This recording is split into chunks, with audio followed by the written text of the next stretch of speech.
Hello students, कैसे हैं आप सब। आज आप लोग के लिए 20 इंपॉर्टेंट क्वेश्चंस लेके आए हैं साइंस का, और 20 में से आप लिख लीजिए इसको 100%। 15 क्वेश्चन आपके एग्जाम में बिल्कुल डिक्टू लड़ेगा। तो इसलिए आप लोग से गुजारिश है कि अगर आप चैनल पे नए आए हैं तो चैनल को सब्सक्राइब कर दीजिए, बेल आइकन को प्रेस करके रखिए। हम लोग ऑल सब्जेक्ट का वीडियो आपको देंगे और वही देंगे जो डायरेक्ट लड़ेगा आपके परीक्षा में। पिछले कई सालों से हम लोग जिन क्वेश्चनों को गैस करते हैं सीधे आ जाते हैं आपके एग्जाम में। आज 20 साइंस का क्वेश्चन दिए हैं, बिल्कुल आपके एग्जाम में जाकर के लड़ेगा। तो वीडियो को अंत तक देखना ना भूले।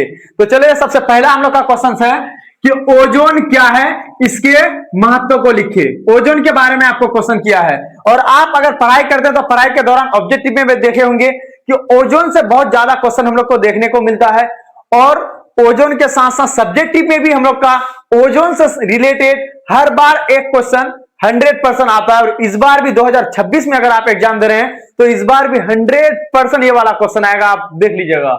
तो देखिए, ओजोन क्या है, इसके महत्व को लिखिए। पहला क्वेश्चन है, तो देखिए सबसे पहले ओजोन जो है ऑक्सीजन का एक अपरूप है। ठीक है, ओजोन जो है ऑक्सीजन का क्या है, अपरूप है। यानी ऑक्सीजन के अणु से ही मिलकर के ओजोन बना है। ऑक्सीजन के मिलने से ही ओजोन का निर्माण हुआ है। तो इसीलिए ओजोन को क्या कहा जाता है, ऑक्सीजन का एक अपरूप कहा जाता है। तो सबसे पहले क्या कर रहा है कि ओजोन ऑक्सीजन का एक अपरूप है, और ओजोन का एक अणु ऑक्सीजन के 3 परमाणुओं से मिलकर बना होता है। कितने परमाणुओं से मिलकर बना होता है, तो ओजोन का एक अणु ऑक्सीजन के 3 परमाणुओं से मिलकर के बना होता है। यानी 3 ऑक्सीजन मिलकर के, ऑक्सीजन के 3 परमाणु मिलकर के तब एक ओजोन का निर्माण करता है। तो इसलिए कहता है कि ओजोन का एक अणु ऑक्सीजन के 3 परमाणुओं से मिलकर बना होता है। और ओजोन का अणुसूत्र क्या होता है, O3 होता है। ओजोन का अणुसूत्र क्या होता है, O3 होता है। क्वेश्चंस में दो तरह से, इसमें ऑब्जेक्टिव में भी क्वेश्चन पूछता है। ऑब्जेक्टिव में किस तरह से क्वेश्चन पूछता है कि ओजोन का अणुसूत्र होता है, तो ओजोन का अणुसूत्र होता है आपको ऑब्जेक्टिव में दे देगा। ऑप्शन ए में आपको वहां कहेगा O2, और ऑप्शन बी में कहेगा O3, और ऑप्शन सी में कहेगा आपका O4, और ऑप्शन डी में कह देगा आपका O5। तो ओजोन का जो दोस्तों अणुसूत्र होता है क्या होता है, O3। उसके बाद यहां पे जो हम लोग पढ़े कि ऑक्सीजन का एक अपरूप है, ओजोन का एक अणु ऑक्सीजन के 3 परमाणु से मिलकर के बना होता है। तो ऑब्जेक्टिव में किस तरह से क्वेश्चन पूछता है, कई बार पूछा भी गया, और बार बार हर साल लगभग ऑब्जेक्टिव में पूछे जाते हैं कि ओजोन जो होता है, ओजोन का एक अणु कितने ऑक्सीजन के परमाणु से मिलकर के बना होता है। तो ऑप्शन में 1, 2, 3, 4 दे देगा। तो जहां पे आप ओजोन के बारे में बात कीजिएगा तो वहां पे 3 में आंख बंद करके जो है टिक लगा दीजिएगा, आपका आंसर सही हो जाएगा। बहुत स्टूडेंट 2 में टिक लगा देता है। तो ओजोन का जो है एक अणु कितने ऑक्सीजन के परमाणु से मिलकर के बना होता है, तो ओजोन का एक अणु ऑक्सीजन के 3 परमाणुओं से मिलकर के बना होता है। उसके बाद आपको कह रहा है ओजोन जो है, उसके बाद महत्व पूछा है, इसके महत्व को लिखिए। तो महत्व के बारे में पूछा, आप एक महत्व दे दीजिए, क्योंकि 2 नंबर या क्वेश्चन है, एक महत्व देंगे तो काफी। 1 नंबर आपको डिफिनेशन में देगा, 1 नंबर आपका महत्व में देगा। तो ज्यादा आपको वहां पे लिखना नहीं है, आप डायरेक्ट लिखेंगे ओजोन के महत्व के बारे में अगर पूछेगा तो ओजोन पराबैंगनी किरणों से हमें रक्षा करती है। ओजोन का कार्य क्या है हमारे दैनिक जीवन में, हमारे जीवन में, तो जो पराबैंगनी किरण जो होता है उससे हम लोग को क्या करती है, रक्षा करने का कार्य करती है। जैसे कि सूर्य प्रकाश सबसे पहले जो आता है ओजोन में आकर के टकराता है। जैसे 7 रंगों से मिलकर के जो बना होता है सूर्य प्रकाश, तो सबसे पहले आकर के ओजोन से टकराती है, और ओजोन जो है एनालाइजिंग करके प्रकाश को हमारे पृथ्वी तक भेजने का कार्य करता है। अगर ओजोन नहीं रहेगा तो डायरेक्ट सूर्य से प्रकाश हमारे पृथ्वी पे गिरेगा, और पृथ्वी पे जैसे ही गिर जाएगा तो हमें जो है उसमें त्वचा कैंसर होने की संभावना होती है। तो ओजोन का मुख्य हमारे दैनिक जीवन में महत्व क्या है कि ये हमें कैंसर से रक्षा करती है, और ये हमें पराबैंगनी किरणों से हमें क्या करती है, रक्षा करती है। तो चलिए अब हम लोग दूसरे नंबर के प्रश्न को देखते हैं। क्वेश्चन है कि आकाश का रंग नीला प्रतीत होता है क्यों। ठीक है, बहुत इंपॉर्टेंट क्वेश्चन है।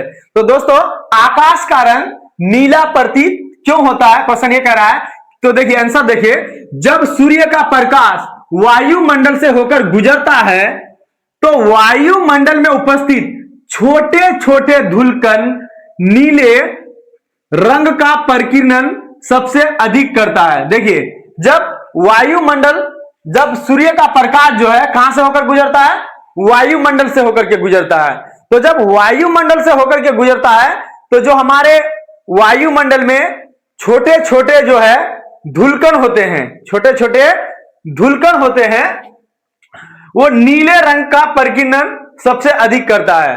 जो छोटे छोटे वायुमंडल में उपस्थित, आप सबको पता होगा कि हमेशा जो वायुमंडल में छोटे छोटे धूलकण होते हैं जिसको हम लोग अपने नगण्य आंखों से नहीं देख सकते हैं, और वो चीज जब रिफ्लेक्शन होता है तब दिखाई देता है। कभी कभार हम लोग क्या होता है कि घर के जो है दरवाजे हल्का सा कहीं जो है खुले रहते हैं, पूरा दरवाजा सटा हुआ रहता है, या फिर खिड़की को मान लीजिए, खिड़की जो है सटा हुआ रहता है और थोड़ा हल्का सा जो है कहीं पे छिद्र रहता है, तो पूरा जो है वहां पे क्या थोड़ी सी धूप दिखाई देती है और वहां पे छोटे छोटे धूलकण जो बहुत तेजी गति से चलता है। तो क्या लगता है कि थोड़ा सा सूर्य का प्रकाश आता तो उसके कारण वो छोटे छोटे धूलकण आता है? नहीं, वायुमंडल में हमेशा जो है ऐसा प्रक्रिया चलते रहता है, और वो जो होता है क्या करता है, वो छोटे छोटे धूलकण जो नीले रंग के जो प्रकाश है उसमें प्रकीर्णन करता है। तो जब प्रकीर्णन के बारे में समझ में आया तो ये क्वेश्चन ऑब्जेक्टिव में आता है कि किस रंग का प्रकीर्णन सबसे अधिक होता है। तो देखो बैगनी रंग का प्रकीर्णन की अगर बात किया जाए तो प्रकीर्णन सबसे ज्यादा किसका अधिक होता है, तो बैगनी का होता है। किसका होता है? बैगनी का, बैगनी का। और कम जो होता है, अगर कम होता है, अधिक बैगनी हो गया आपका, और कम जो होता है आपका कौन, तो लाल हो जाता है। क्या हो जाता है? लाल हो जाता है। और इसका ऑपोजिट क्या हो जाता है, अगर तरंग दैर्ध्य के बारे में बात किया जाए, तरंग दैर्ध्य, तो तरंग दैर्ध्य सबसे ज्यादा किसका होता है? लाल रंग का तरंग दैर्ध्य सबसे अधिक होता है। तरंग दैर्ध्य, तरंग दैर्ध्य जो सबसे ज्यादा होता है किसका अधिक होता है, तो लाल रंग का होता है। ऑपोजिट होता है, प्रकीर्णन सबसे ज्यादा बैगनी रंग का, और सबसे कम जो प्रकीर्णन होता है किसका, लाल रंग का। और तरंग दैर्ध्य की अगर बात किया जाए तो तरंग दैर्ध्य सबसे ज्यादा किसका होता है, तो वो लाल रंग का होता है, और सबसे कम तरंग दैर्ध्य जो होता है उसका किसका होता है, आपका बैगनी रंग का होता है। तो हम लोग क्या पढ़े कि जब सूर्य का प्रकाश वायुमंडल से होकर गुजरता है तो वायुमंडल में उपस्थित जो छोटे छोटे धूलकण नीले रंग का प्रकीर्णन सबसे अधिक करता है, जिसके कारण क्या हो जाता है, जब नीले रंग का प्रकीर्णन सबसे ज्यादा करता है छोटे छोटे धूलकण, तो जिसके कारण रंग जो होता है चारों ओर फैल जाता है। समझे? रंग क्या हो जाता है, जब कोई भी धूलकण जब किसी भी रंग का प्रकीर्णन अधिक करेगा तो वो जो क्या हो जाता है, चारों ओर फैल जाता है। यही कारण है कि आकाश का रंग क्या होता है, आपका नीला प्रतीत होता है। ठीक, आकाश का रंग नीला प्रतीत क्यों होता है, एक बार और गौर से सुन लीजिए। जब सूर्य का प्रकाश वायुमंडल से होकर गुजरता है तो उसके जो छोटे छोटे धूलकण जो होता है वो नीला रंग का प्रकीर्णन सबसे ज्यादा करता है। तो जब नीला रंग का प्रकीर्णन सबसे ज्यादा करता है तो वो उसका जो रंग होता है चारों ओर फैल जाता है। यही कारण है कि आकाश का रंग क्या होता है, नीला प्रतीत होता है। तो चलिए फिर हम लोग अगले क्वेश्चंस को देखते हैं। तीसरा नंबर में कह रहा है आपका एथेनॉल क्या है, इसका रासायनिक सूत्र लिखिए। समझे? तो एथेनॉल भी 2026 के लिए काफी इंपॉर्टेंट है। तो एथेनॉल क्या है, तो एथेनॉल जो है दोस्तों एथेनॉल कमरे के ताप पर द्रव अवस्था में पाया जाता है। समझे? एथेनॉल कमरे के ताप पर किस अवस्था में पाया जाता है, तो द्रव अवस्था में पाया जाता है। तो देखिए आपको ऑब्जेक्टिव क्वेश्चंस में आ सकता है कि कमरे के ताप पर निम्न में से कौन द्रव अवस्था में पाया जाता है। 4 ऑप्शन दे देगा, उसमें से एक एथेनॉल भी रहेगा, तो वहां पे एथेनॉल को दे देना है। फिर अगर धातु के बारे में पूछाएगा तो वो जो हो जाएगा आपका कि कमरे के ताप पर द्रव अवस्था में कौन सा धातु रहता है। ठीक, तो कमरे में जो द्रव अवस्था में कौन सा धातु रहता है तो आपका पारा हो जाएगा। और बोलेगा कमरे के ताप पर द्रव अवस्था में कौन सा अधातु रहता है, तो अगर अधातु की बात किया जाए तो वहां पे कौन हो जाएगा, आपका बरोमीन हो जाएगा। कौन हो जाएगा, बरोमीन। तो यहां पे देखो एथेनॉल जो कह रहा है कि एथेनॉल कमरे के ताप पर किस अवस्था में पाया जाता है, तो द्रव अवस्था में पाया जाता है। आपको समझा दिए, ये इतना समझ लीजिए। और एथेनॉल को एल्कोहल के नाम से भी जाना जाता है। समझे? एथेनॉल को किस नाम से जाना जाता है, एल्कोहल के नाम से भी जाना जाता है। तो वहां पे पूछेगा आपको कि एथेनॉल को और किस नाम से जाना जाता है, तो एथेनॉल को जो है आपका एल्कोहल के नाम से भी जाना जाता है। ये बात आपको याद रखना है, ठीक है। एथेनॉल को और किस नाम से जाना आता है? तो आपको एथेनॉल को एल्कोहल के नाम से भी जाना जाता है। इसे पीने वाला एल्कोहल भी कहते हैं, ठीक। पीने वाला एल्कोहल समझते हैं ना, जो आपका आम भाषा में हम लोग तो दारू जानते हैं, वैसे वही है, दारू ये है आपका एथेनॉल जो है ना। एथेनॉल अगर कोई बोलेगा तो कोई समझ नहीं पाएगा, कि दारू बोलेगा तो सब कुछ समझ जाएगा, है कि नहीं। तो एथेनॉल को पीने वाला एल्कोहल भी कहते हैं। तो एल्कोहल तो हम लोग इतना नहीं जानते, लेकिन जो है, जो आपका शराब के बारे में आपको बोले, वो शराब के बारे में आप सबको ही जानते हैं, है कि नहीं। तो इसे पीने वाला जो है क्या कहते हैं? एल्कोहल भी कहते हैं, ठीक। एथेनॉल कमरे के ताप पर द्रवावस्था में पाया जाता है, और एथेनॉल को एल्कोहल के नाम से भी जाना जाता है, और इसे पीने वाला एल्कोहल भी कहते हैं। और एथेनॉल का रासायनिक सूत्र क्या होता है? C2H5OH। देखो, अगर इसका संरचना सूत्र पूछेगा कि एथेनॉल का संरचनात्मक सूत्र कैसे होता है, तो आपको C2 कहता है। तो और ये किस समूह का? एल्केन समूह का है, ठीक है। किस समूह का? एल्केन समूह का। जब एल्केन समूह का कोई भी रहे तो कार्बन कार्बन के बीच कितना बॉन्ड होता है? सिंगल बॉन्ड होता है। C2 है तो कार्बन कार्बन के बीच हम लोग सिंगल बॉन्ड दिए हैं। इधर भी हाइड्रोजन, एक कार्बन को कितना हाइड्रोजन चाहिए आपका? 4 हाइड्रोजन चाहिए, 1 2 3, और इधर एक बॉन्ड में भी क्या छुपा हुआ है? हाइड्रोजन छुपा हुआ है। यहाँ पे भी एक हाइड्रोजन हो जाएगा, यहाँ पे भी हाइड्रोजन हो जाएगा, और एक जो बचा हुआ है वहां पे क्या हो जाएगा? OH हो जाएगा। तो ये जो है क्या आपका एथेनॉल का आपका संरचना सूत्र है, ठीक। कभी कभार क्वेश्चंस में देता भी है 2 नंबर में कि निम्नलिखित का संरचनात्मक सूत्र लिखिए, तो उसमें से एक एथेनॉल भी होता है। तो एथेनॉल का संरचना सूत्र आपको ऐसे देना है। तो C2 है, तो C2 यहां पे मौजूद है। H5 1 2 3 4 5 हाइड्रोजन हो गया आपका। उसके बाद एक बचा तो वहां पे क्या हो जाएगा आपका? OH हो जाएगा। तो ये संरचनात्मक सूत्र पूछेगा तो ऐसे देना है। और यहाँ पे तो एथेनॉल का रासायनिक सूत्र पूछा है कि नहीं। तो रासायनिक सूत्र पूछा है, तो इसलिए C2H5OH हो जाएगा, ठीक। तो आपको जो है परीक्षा में जो आप लिखेंगे सेम मेरे ही तरह लिखना है। यहाँ पे जिस तरह से मैं यहाँ पे सुंदर सुंदर राइटिंग लिखा हूं, कहीं पे कटाकुटी का नाम नहीं, तो आपको भी ऐसा ही करना। अगर सेम टू सेम ऐसे ही जाकर के आप एग्जाम में जाकर के लिख देंगे, एग्जामिनर भी जो है कंफ्यूज हो जाएगा कि कितना नंबर दे। 2 नंबर से तो ज्यादा ना दे, हालांकि ऐसा तो होता नहीं है, लेकिन 2 नंबर ही आपको मिलेगा। लेकिन इस तरह से लिखेंगे तो एग्जामिनर कुछ सोचा समझे नहीं करेगा, डायरेक्ट आपका 2 नंबर बैठा देगा, ठीक है। तो चलिए हम लोग फिर चौथे नंबर के प्रश्न। 4 नंबर का प्रश्न है, 2 मीटर फोकस दूरी वाले किसी अवतल लेंस की क्षमता ज्ञात करें। लेंस कौन सा कहता है? अवतल लेंस के बारे में। तो 2 मीटर फोकस दूरी वाले अवतल लेंस की क्षमता जो ज्ञात करेंगे, सबसे पहले हमारा यहाँ पे दिया हुआ है, हल करेंगे हम लोग, इसको हल करना है हमें। तो यहाँ पे सबसे पहले क्या किया है? दिया है हमारा, क्या दिया है? तो किसकी फोकस दूरी दिया हुआ है? तो अवतल लेंस की, ठीक। तो अवतल लेंस की फोकस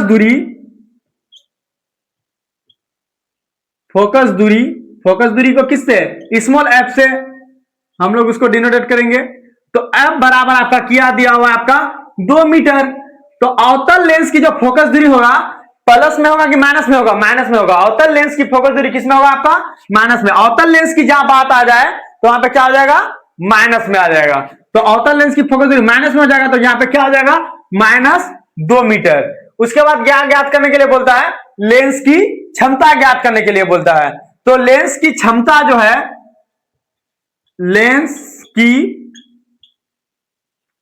अवतल लेंस की क्षमता ना, तो हाँ, अवतल लेंस की क्षमता। देखो, किसी भी लेंस की क्षमता ज्ञात करने के लिए फॉर्मूला क्या होता है? तो P बराबर 1/f होता है।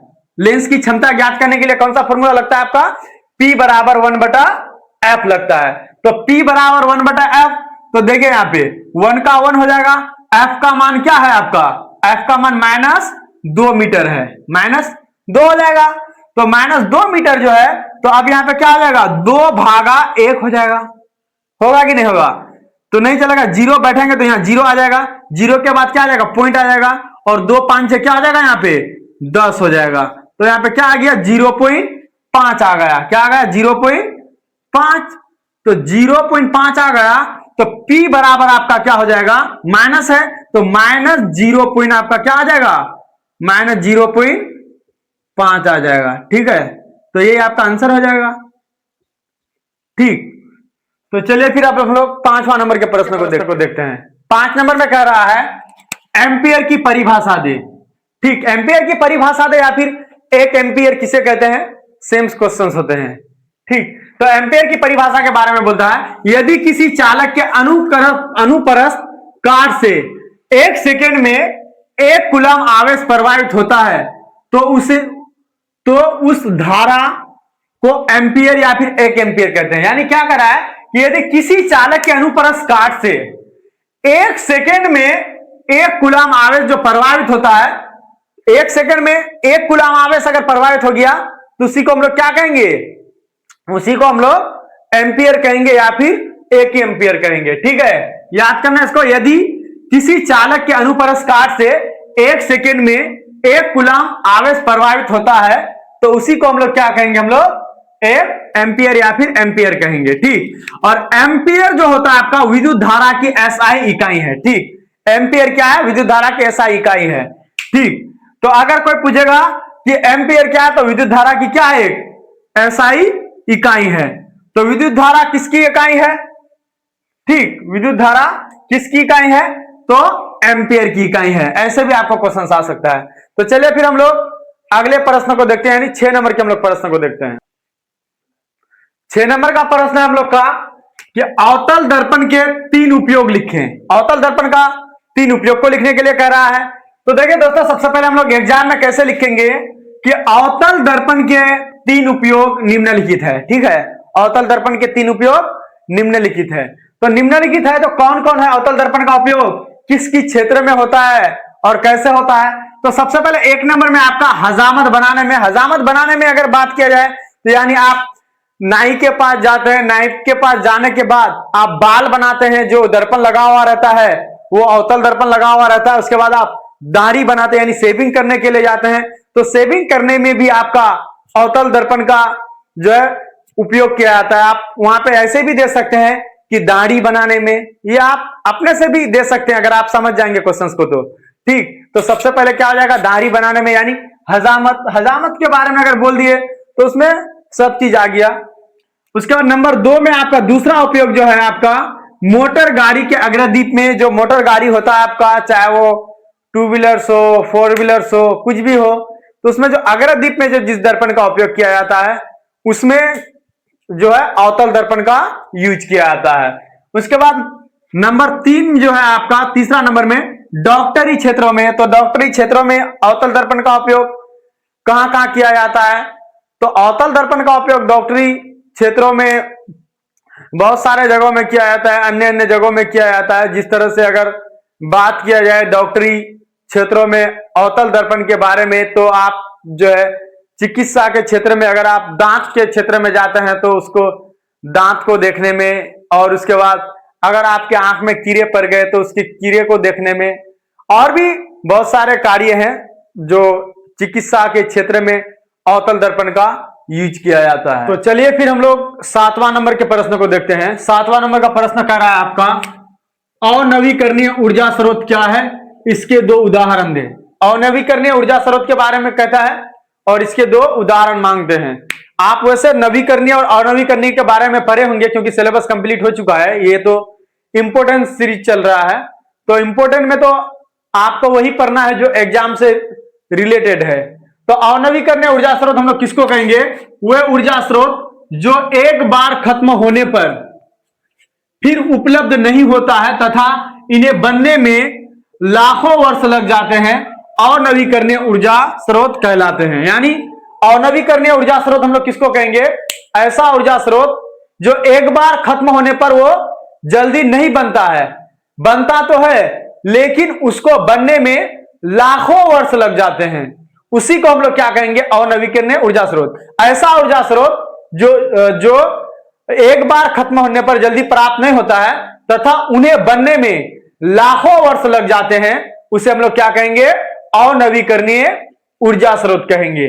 और 2 उदाहरण मांगा है, तो अनवीकरणीय ऊर्जा स्रोत का 2 उदाहरण क्या हो जाएगा आपका, एक तो आपका हो जाएगा कोयला और दूसरा आपका क्या हो जाएगा, पेट्रोलियम। कोयला और पेट्रोलियम ये एक क्या है, अनवीकरणीय ऊर्जा स्रोत है। यानी कोयला और पेट्रोलियम जब एक बार आपका खत्म हो जाएगा तो वो जल्दी नहीं बनता है, और बनने में कितना साल लग जाता है, लगभग लाखों साल लग जाते हैं, उसके बाद प्राप्त होते हैं। यानी कितने पीढ़ी गुजर जाएंगे उसके बाद वो चीज प्राप्त होंगे। तो इसलिए अनवीकरणीय ऊर्जा स्रोत को जो हम सबको बचा करके रखनी चाहिए, उसका यूज अपने कार्य के अनुसार ही करना चाहिए, उसका ये नहीं कि उसका हम लोग फालतू यूजेस करें। तो अनवीकरणीय ऊर्जा स्रोत देख लिए हम लोग। तो चलिए फिर हम लोग नेक्स्ट प्रश्न को देखते हैं। 8 नंबर का प्रश्न कह रहा है कि प्रकाश का परिकिरण से आप क्या समझते हैं। और ये प्रकाश का परिकिरण वाला क्वेश्चन बहुत इंपॉर्टेंट रहा है एग्जाम के लिए, और 2026 में आने की पूरी संभावनाएं जताई जा रही है। तो प्रकाश का परिकिरण से आप क्या समझते हैं, क्वेश्चन यही है, जब प्रकाश की किरणें किसी एक कण से टकराकर, कोई भी प्रकाश का किरण होता है जब किसी एक कण से टकराता है और टकराकर सभी दिशाओं में फैल जाती है, तो इस घटना को क्या कहते हैं हम लोग, प्रकाश का परिकिरण कहते हैं। ठीक, जब प्रकाश की किरणें किसी एक कण से टकराता है और टकराने के बाद सभी दिशाओं में फैल जाता है, तो उसी को हम लोग क्या कहते हैं, प्रकाश का परिकिरण कहते हैं। ठीक है, जब प्रकाश की किरणें किसी एक कण से टकराकर सभी दिशाओं में फैल जाती है, तो उसे हम लोग क्या कहते हैं, प्रकाश का परिकिरण कहते हैं। ठीक, और यहाँ पे जो ऑब्जेक्टिव क्वेश्चंस निकलता है उसको भी यहाँ पे आपको ऐसे ही लिखना है, क्योंकि 2 नंबर्स के लिए क्वेश्चन पूछा गया है, 2 नंबर तो पूरा लेना है। तो यहाँ पे देखो, प्रकाश के परिकिरण के कारण ही आकाश का रंग नीला दिखाई देता है। अब आपका एक ऑब्जेक्टिव क्वेश्चन आता है कि किसके कारण आकाश का रंग नीला दिखाई देता है। तो किसके कारण आकाश का रंग नीला दिखाई देता है, तो प्रकाश के परिकिरण के कारण आकाश का रंग नीला दिखाई देता है। ठीक है, प्रकाश के परिकिरण के कारण ही आकाश का रंग नीला दिखाई देता है। ऑब्जेक्टिव क्वेश्चन से याद रखना है। उसके बाद आगे कह रहा है वायुमंडल में नीले रंग का परिकिरण सबसे अधिक होता है, और यह भी ऑब्जेक्टिव क्वेश्चन आता है, वायुमंडल में किस रंग का परिकिरण सबसे अधिक होता है। तो देखिए, नीले रंग का जो परिकिरण होता है वायुमंडल में वो सबसे अधिक होता है। ठीक है, तो इसको सही से याद करना है। जब प्रकाश की किरणें किसी एक कण से टकराकर सभी दिशाओं में फैल जाती है, तो उसे हम लोग क्या कहते हैं, प्रकाश का परिकिरण कहते हैं। और प्रकाश के परिकिरण के कारण ही आकाश का रंग नीला दिखाई देता है, और वायुमंडल में जो है नीले रंग का परिकिरण सबसे अधिक होता है। ठीक है, तो चलिए फिर हम लोग अगले प्रश्न को देखते हैं। 9 नंबर का प्रश्न कह रहा है कि चुंबकीय क्षेत्र रेखाओं की गुणों को लिखें। जो चुंबकीय क्षेत्र रेखाएं होती है उसके गुणों को लिखने के लिए कहता है, और ये भी बहुत ही इंपॉर्टेंट क्वेश्चन है। तो चुंबकीय क्षेत्र रेखाओं का गुण कौन कौन से हैं, तो सबसे पहले हम लोग एग्जाम में लिखेंगे कि इसका गुण निम्नलिखित है, इसी तरह से आपको लिखना है। उसके बाद देखिए, चुंबकीय क्षेत्र रेखाओं के गुणों के बारे में जो बोला है, तो सबसे पहला पॉइंट है आपका, ये उत्तरी ध्रुव से निकलती है और दक्षिण ध्रुव में प्रवेश करती है। जो चुंबकीय क्षेत्र रेखा होती है कहां से निकलती है, तो उत्तरी ध्रुव से निकलती है, और कहां पे प्रवेश करती है, तो दक्षिण ध्रुव में प्रवेश करती है। ठीक है, उसके बाद दूसरा पॉइंट है आपका, ये रेखाएं एक बंद वक्र होती है। चुंबकीय क्षेत्र रेखाएं जो होती है कैसा होती है, तो चुंबकीय क्षेत्र रेखाएं एक बंद वक्र होती है। ठीक है, तीसरा पॉइंट आपका है, ये रेखाएं कभी एक दूसरे को नहीं काटती है। जो चुंबकीय क्षेत्र रेखाएं होती है वो कभी भी एक दूसरे को नहीं काटती है।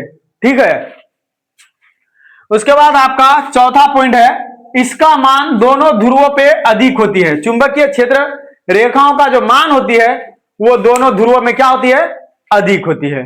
ठीक है, तो चलिए फिर हम लोग इसी तरह से अगला प्रश्न को देखते हैं। अगला प्रश्न क्या कह रहा है, 10 नंबर का प्रश्न कह रहा है कि सहसंयोजक बंधन क्या है, इसके 2 उदाहरण दे।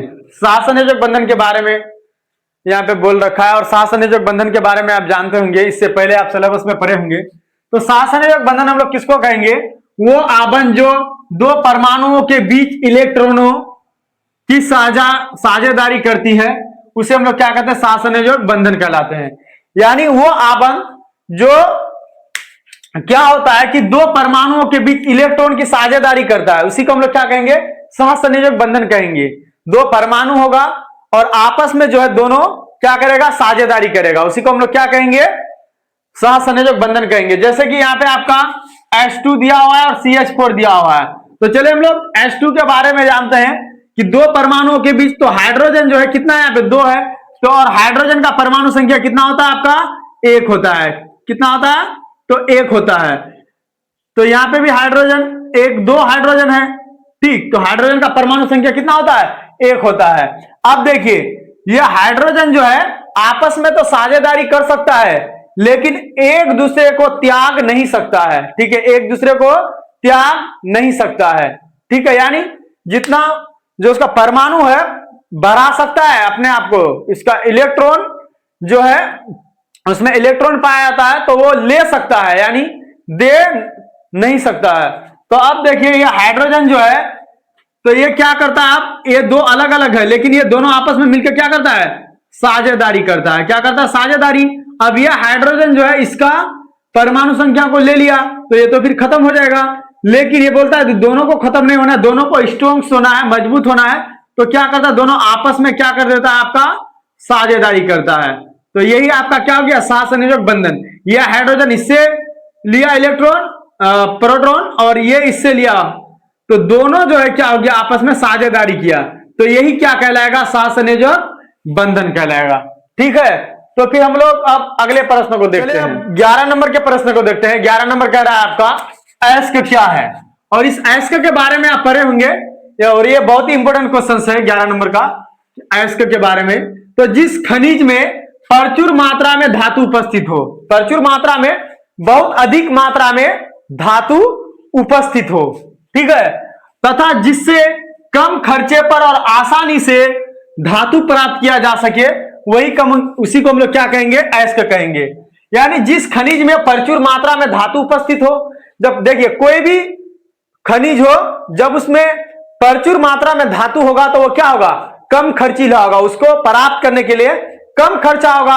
अगर खनिज में प्रचुर मात्रा में धातु ना हो लेकिन उसमें जो अशुद्धियां जो पाई जाती है वो बहुत ज्यादा हो, तो वो क्या हो जाता है कि अधिक आसानी से प्राप्त नहीं किए जा सकते और महंगे होते हैं। लेकिन यहां पे अयस्क के बारे में जब पूछता है तो जिस खनिज में प्रचुर मात्रा में धातु उपस्थित हो तथा जिससे कम खर्चे और आसानी से धातु प्राप्त किया जा सके, उसी को हम लोग क्या कहेंगे, अयस्क कहेंगे। तो देखिए एक बॉक्साइट है सबसे पहले आपका, तो ये बॉक्साइट जो आपका होता है, ये जो है प्रचुर मात्रा में बॉक्साइट में धातु उपस्थित होते हैं, और धातु जब प्रचुर मात्रा में बॉक्साइट में उपस्थित होते हैं तो ये इसमें कम खर्चा लगता है और आसानी से जो है धातु प्राप्त हो जाता है। तो आप बॉक्साइट को क्या कहेंगे, आप एक अयस्क कहेंगे।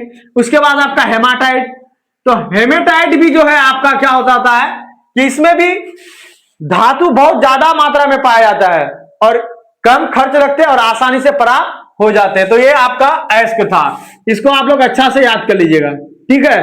तो फिर अब हम लोग अगले प्रश्न को देखते हैं। 12 नंबर के हम लोग प्रश्न को देखते हैं। 12 नंबर का प्रश्न कह रहा है आपका रासायनिक समीकरण को संतुलित करना क्यों आवश्यक है, और आप इसको लिख लीजिए, वेरी वेरी इंपोर्टेंट, क्योंकि ये क्वेश्चन जो है, जो रासायनिक अभिक्रिया जो आपका पहला चैप्टर है उसमें ये क्वेश्चन सुर्खियों में है, पूरा नजर में, पूरा जब रासायनिक अभिक्रिया चैप्टर की बात आती है और रासायनिक समीकरण को संतुलित करना क्यों आवश्यक है, अगर इसका नाम नहीं लिया जाए तो कोई बातें नहीं बनता है। सबसे ज्यादा सुर्खियों में रासायनिक अभिक्रिया वाला क्वेश्चन से जो होता है यही क्वेश्चन होता है, इसलिए आप इसको पूरा एकदम लिख लीजिए और बढ़िया से याद कर लीजिए। 100% आपके एग्जाम में टेली करेगा, देखिएगा। तो चलिए क्वेश्चन कह रहा है रासायनिक समीकरण को संतुलित करना क्यों आवश्यक है। तो देखिए आंसर है, रासायनिक समीकरण को संतुलित करना इसलिए आवश्यक है क्योंकि उससे समीकरण की वास्तविक जानकारी प्राप्त होती है, समझे। यानी कोई भी जो रासायनिक समीकरण होता है उसको संतुलित करना इसलिए आवश्यक होता है क्योंकि उसका जो वास्तविकता होता है, क्या हकीकत है, क्या सच्चाई है, उसकी पता चलता है। उसके बाद जो उसमें रासायनिक समीकरण में क्या होते हैं, साथ ही अभिकारकों तथा उत्पादों की संख्या, वास्तविक संख्या का भी जानकारी प्राप्त होती है, वास्तविकता की जानकारी प्राप्त होती है, सॉरी वास्तविकता, उत्पादों की वास्तविकता की भी जानकारी प्राप्त होती है। यानी आंसर करा है रासायनिक समीकरण को संतुलित करना इसलिए आवश्यक है कि इससे जो क्या होता है, रासायनिक अभिक्रिया की जो है वास्तविकता पता चलता है, और साथ ही साथ जो रासायनिक अभिक्रिया में उत्पाद, अभिकारक और उत्पाद होते हैं उसके भी वास्तविकता का पता चलता है। अब हम लोग एक एग्जांपल लेते हैं, जैसे H2 प्लस Cl2 होता है ना, H2 प्लस Cl2 को हम लोग लेते हैं, तो H2 और Cl2 बराबर क्या हो जाएगा, 2HCl हो जाएगा। क्या हो जाएगा, 2HCl। ठीक, 2HCl जो हो जाएगा, यहां पे अभिकारक क्या हो जाएगा, अभिकारकों में आपका H2 और Cl2 हो जाएगा। क्यों, क्योंकि रासायनिक अभिक्रिया में ये दोनों भाग लिया, कौन, H2 और Cl2 जो है रासायनिक अभिक्रिया में भाग लिया, और 2HCl जो बना आपका, ये 2HCl आपका क्या हो गया, ये उत्पाद हो गया, एक नया पदार्थ बना, और रासायनिक अभिक्रिया में ये भाग लिया तो क्या हो गया, अभिकारक, और इससे जो नया पदार्थ बना ये क्या हो जाएगा, आपका उत्पाद हो गया। तो रासायनिक अभिक्रिया समीकरण को जब हम लोग संतुलित करते हैं तो इसका वास्तविकता का पता चलता है, क्या हकीकत है। तो देखिए, सबसे पहले वास्तविकता का तो पता चलता ही है कि जब जितना पदार्थ जो समीकरण के बाएं ओर होते हैं उतना ही क्या होता है, उसका दाएं ओर होते हैं, इसका यह हकीकत है। और देखो, जो उसका अभिकारक और उत्पाद जो होता है उसका भी वास्तविकता का पता चलता है। यहां पे अभिकारक में क्या, हाइड्रोजन 2 है, कितना है, हाइड्रोजन 2 है, और क्लोरीन भी जो है आपका कितना है, 2 है। लेकिन जब हम लोग बैलेंस किए तो बैलेंस करने के बाद क्या हो गया, ये 2 जो है कॉमन है, H के लिए भी है और Cl के लिए भी है, तो इधर भी क्या है 2H और Cl भी क्या है 2 है। तो इसका अभिकारक और उत्पादकता का भी जो होता है वास्तविकता का पता चलता है। इसीलिए रासायनिक समीकरण को संतुलित करना आवश्यक है। इतना लिख लीजिएगा, 2 नंबर आपका कहीं नहीं जाने वाला है। तो चलिए फिर हम लोग अगले प्रश्न को देखते हैं। 13 नंबर का प्रश्न है आपका, कह रहा अम्ल का जलीय विलयन विद्युत का चालन क्यों करता है। और जब अम्ल, क्षार और लवण वाला चैप्टर में जाओगे तो सबसे ज्यादा इंपॉर्टेंट यही क्वेश्चन है आपका, अम्ल का जलीय विलयन विद्युत का चालन क्यों करता है। अगर यह क्वेश्चन आपका नहीं आता है तो अम्ल, क्षार और लवण से क्वेश्चन आपका और कोई दूसरा वाला नहीं पूछा जाएगा, क्योंकि हर चैप्टर से सब्जेक्टिव क्वेश्चंस नहीं उठाया जाता है। साइंस में जो होता है हर चैप्टर से क्वेश्चन नहीं उठाते हैं, कुछ ही चैप्टर ऐसे होते हैं जिससे कि क्वेश्चन उठाते हैं, सभी चैप्टर से क्वेश्चंस नहीं उठाते हैं। अगर अम्ल, क्षार, लवण में अगर क्वेश्चन उठाएंगे तो यही वाला क्वेश्चन उठाएंगे। तो चलिए फिर हम लोग आंसर को देखते हैं। आंसर कर रहा है आपका, अम्ल का जलीय विलयन विद्युत का चालन इसलिए करता है क्योंकि जब अम्ल जल में घुलता है, जब अम्ल जो है जल में घुलता है तो H प्लस आयन उत्पन्न हो जाता है। क्या आयन उत्पन्न हो जाता है, H प्लस आयन उत्पन्न हो जाता है। ठीक, जब कोई भी अम्ल जल में घुलता है तो जल में घुलने के बाद क्या हो जाता है, आपका H प्लस आयन उत्पन्न हो जाता है, और यह H प्लस आयन विद्युत का क्या करता है, चालन करता है। यही जो जब कोई भी अम्ल जल में घुलता है तो क्या करता है, H प्लस आयन उत्पन्न करता है, और यही H प्लस आयन जो होता है विद्युत का चालन करता है। तो आंसर से आप संतुष्ट हैं कि अम्ल का जलीय विलयन विद्युत का चालन क्यों करता है। तो अम्ल का जलीय विलयन विद्युत का चालन इसलिए करता है क्योंकि जब कोई भी अम्ल जल में घुलता है तो वो H प्लस आयन उत्पन्न करता है, और वही H प्लस आयन जो है जल में विद्युत का क्या करता है, चालन करता है। ठीक है, ऐसे ही लिखेंगे, आपको 2 नंबर आराम से मिल जाएगा, कोई दिक्कत नहीं है, कोई परेशानी वाली बात नहीं है।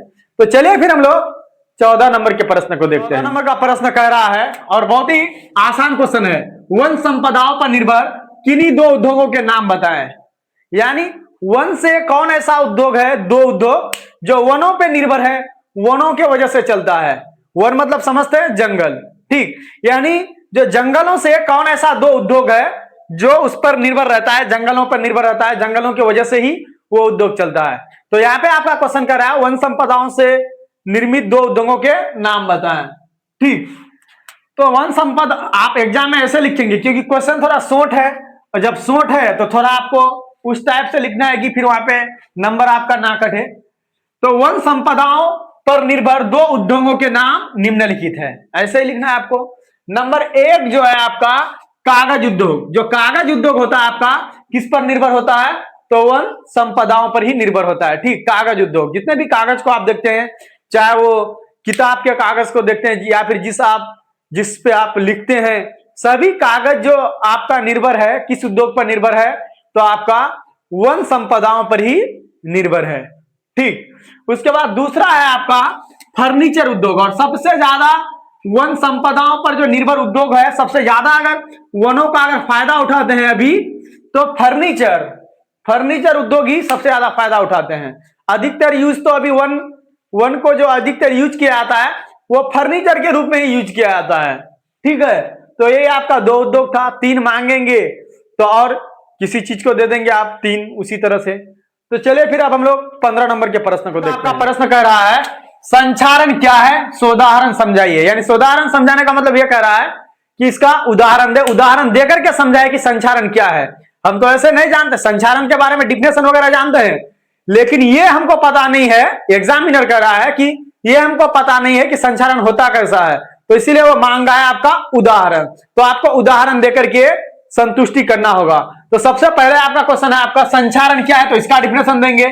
संचारण का डिफिनेशन देंगे, जब धातु की सतह वायु, नमी या रसायनों से अभिक्रिया करके नष्ट होने लगते हैं तो उसे हम लोग क्या कहते हैं, संचारण कहते हैं। जब कोई भी धातु की सतह, कोई भी धातु हो, जैसे हम लोग लोहा को मान लेते हैं, या तो फिर वो हवा के माध्यम, वायु के माध्यम से, या फिर नमी के माध्यम से। नमी का मतलब क्या, जल गिरा और जल गिरने के बाद वो क्या नमी हो जाता है, या तो वायु के माध्यम से, या तो फिर नमी के माध्यम से, या फिर कोई ऐसे पदार्थ हो, रसायन हो, जिससे जो है धातु जो है नष्ट होने लगती है, तो उसी को हम लोग क्या कहेंगे, संचारण कहेंगे।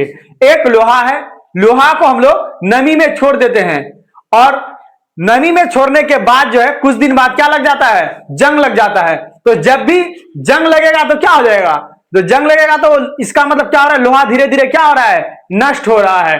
तो वही आपका क्या कहलाएगा, आपका संचारण कहलाएगा।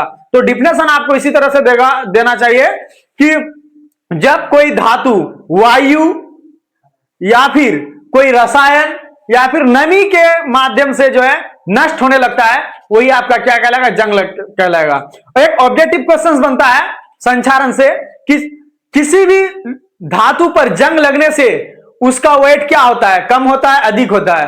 तो जब किसी भी धातु पर जंग लग जाता है तो उसका वेट क्या हो जाता है, बढ़ जाता है। ठीक है, किसी भी धातु पर जंग लगने से क्या होता है, उसका वेट बढ़ जाता है, वजन क्या हो जाता है, बढ़ जाता है। तो संचारण का डिफिनेशन समझ गया, जब कोई भी धातु वायु, नमी या फिर कोई रसायनों से नष्ट होने लगता है, वही क्या कहलाएगा, आपका संचारण कहलाएगा।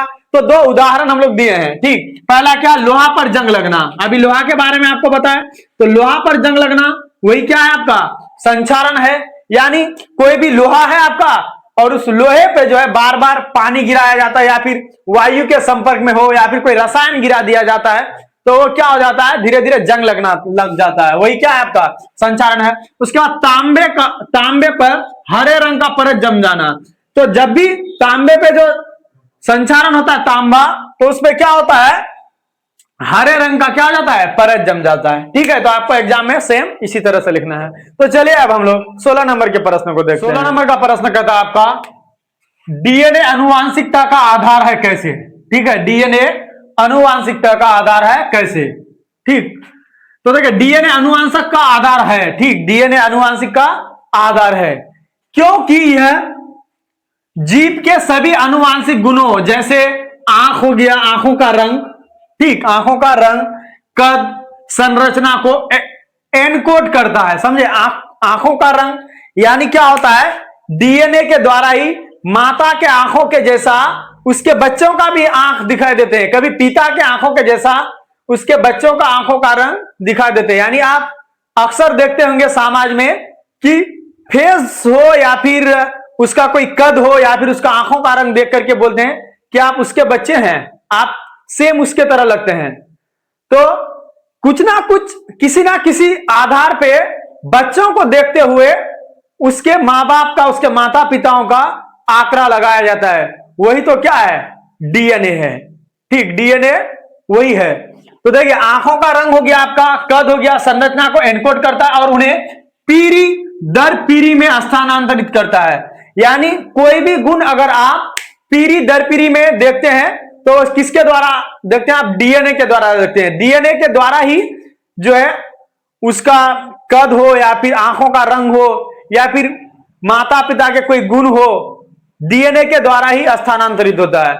जैसे किसी कोई बुढ़वा हो गया, उसके बेटे हैं, फिर उसके पोते हैं, तीनों में कोई ना कोई गुण सेम दिखाई देते हैं। तो वही वो किसके द्वारा वो गुण दिखाई देते हैं? तो आपको डीएनए के द्वारा दिखाई देते हैं।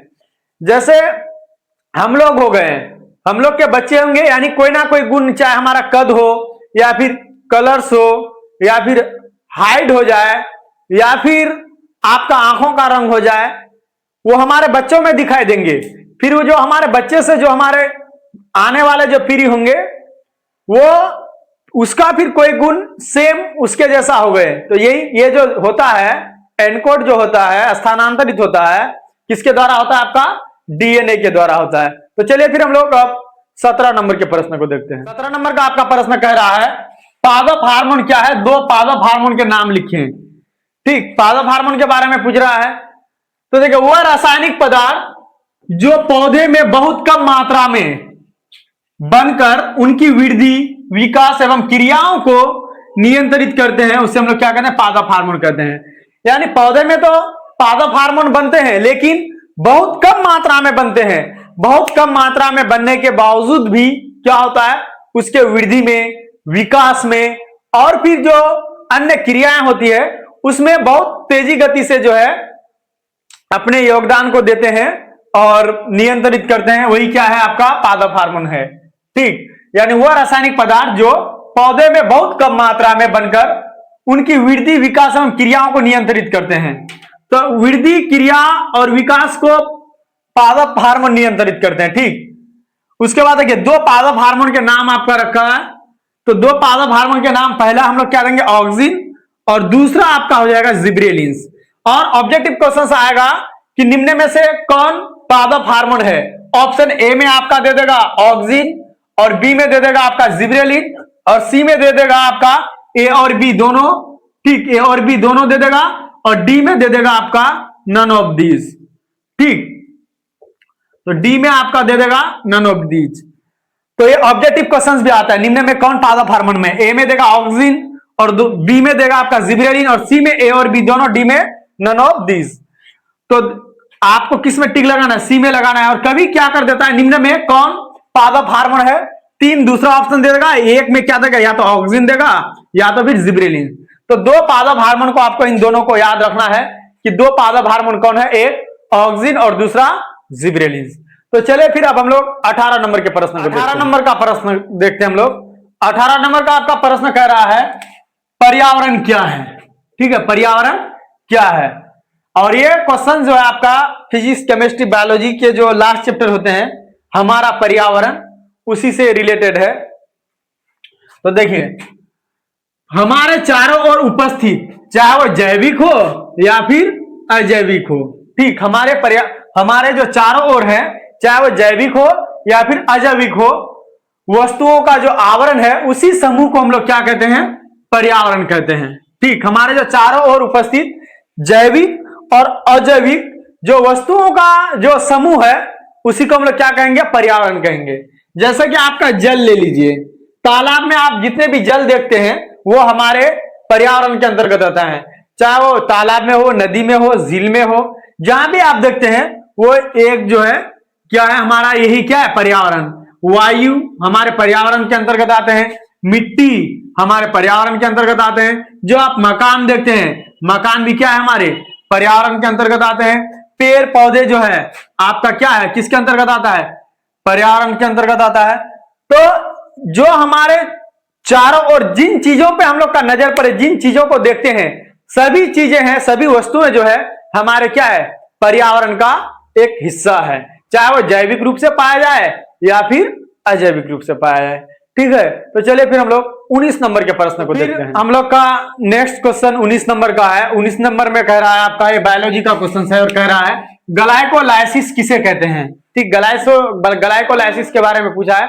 और ये ग्लाइकोलाइसिस आपका 2024 में आपका पूछा भी है। तो जब 2024 में पूछा है तो 26 में आने की संभावना है। क्यों? क्योंकि देखिए एक साल बीच में नहीं पूछता है कोई भी क्वेश्चन। क्या होता है, एक बार पूछता है, फिर बीच में गैपिंग होता है, फिर दूसरे साल पूछता है। तो यहाँ पे 2025 में गैप हुआ है क्वेश्चन, तो 26 में आने की संभावनाएं हैं। ठीक है, तो चलिए ग्लाइकोलाइसिस किसे कहते हैं? जब शोषण की प्रक्रिया ग्लूकोज का ऑक्सीजन के अनुपस्थिति में, यानी जहां पे ग्लूकोज का जो है ऑक्सीजन की अनुपस्थिति, ग्लूकोज तो है लेकिन वहां पे ऑक्सीजन मौजूद नहीं होते हैं, अनुपस्थिति में कोशिका द्रव के अंदर पायरुविक अम्ल में बदलना क्या कहलाता है? आपको ग्लाइकोलाइसिस कहलाता है। ठीक है, जब शोषण की प्रक्रिया होती है और शोषण की प्रक्रिया होने के साथ साथ उसमें ऑक्सीजन के ग्लूकोज जो होता है, ग्लूकोज जो होता है, जैसे ग्लूकोज का रासायनिक सूत्र क्या होता है? C6H12O6, C6H12O6 होता है ना। तो वहां पे जो ऑक्सीजन आपका अनुपस्थित रहता है, वो ऑक्सीजन अनुपस्थित रहना ही क्या कहलाएगा? आपका ग्लाइकोलाइसिस कहलाता है। ठीक, ग्लाइकोलाइसिस कहलाता है। तो चलिए अब हम लोग फिर 20 नंबर के प्रश्न और लास्ट प्रश्न को देखते हैं। और इस सब जितने भी प्रश्न आप लोग को पढ़ाया गया, मैं आपको बार बार कहता हूं कि इन सभी प्रश्नों को आप अच्छे से देख लीजिए, और जिस दिन साइंस का एग्जाम होगा फिर आप लोग का स्क्रीनशॉट एक एक को मार करके आपके पास फिर भेजेंगे। देखिएगा 15 क्वेश्चन जरूर इसे ही टेली करेंगे, बहुत सोच समझ करके इन क्वेश्चंस को लाया गया है VVI के रूप में। ठीक है, तो फिर चले हम लोग अंतिम प्रश्न को देखते हैं। अंतिम प्रश्न है आपका और कह रहा है कि निम्नलिखित का पूर्ण रूप लिखें। और ये दोनों जो है आपका HIV और एड्स, ये बहुत ज्यादा आपका एग्जाम में आता है। और जो एड्स जो होता है किसका कारक है? HIV का एक कारक है। ठीक, HIV के कारण ही जो है आपका एड्स होता है। एड्स में जो विषाणु पाया जाता है उस विषाणु का नाम है आपका HIV। तो सबसे पहले HIV का फुल फॉर्म पूछा है, तो HIV का फुल फॉर्म क्या होता है? Human immunodeficiency virus. ठीक, और उसके बाद आपका जो एड्स का दिया हुआ है आपका एक्वायर्ड इम्यूनोडिफिशियंसी सिंड्रोम। तो इसको आप लोग थोड़ा अच्छा से याद कर लीजिएगा। अगर आप चाहेंगे एग्जाम में हिंदी में भी आप लिख सकते हैं, उसमें भी आपका नंबर मिल जाएगा। तो ये आपका 20 प्रश्न था, सॉरी यहाँ पे हम लोग को 20 नंबर देना था। यही आपका 20 प्रश्न जो है था, जो कि आपके एग्जाम से रिलेटेड था और 2026 के लिए बहुत ही इंपॉर्टेंस है ये 20 क्वेश्चन को देखना आप ना भूलिएगा। अगर चैनल पर नए आए हैं तो सब्सक्राइब करके बेल आइकन को प्रेस कर दीजिए, ताकि इस तरह का जितने भी वीडियो बनाएंगे सबसे पहले पहुंचेंगे आप तक। बहुत बहुत शुक्रिया, जय हिंद, धन्यवाद।